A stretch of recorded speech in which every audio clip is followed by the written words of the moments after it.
Hello बंधुरा welcome to my channel Sangeeta space. आज के तैरी करब लाल शाक भाजा। लाल শাকগুলো বেছে নিয়ে পরিষ্কার জলে 2-3 বার ধুয়ে নিয়েছি।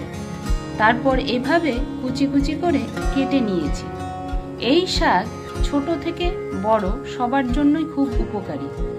লাল শাকে আছে আয়রন, যা আমাদের শরীরে রক্ত তৈরি করতে সাহায্য করে, ও আছে ভিটামিন, যা আমাদের শরীরের রোগ প্রতিরোধ ক্ষমতা বাড়ায়। তাই লাল শাক এখন থেকে খাওয়ার মেনুতে যোগ করুন। চলুন রেসিপিটা দেখে নেওয়া যাক।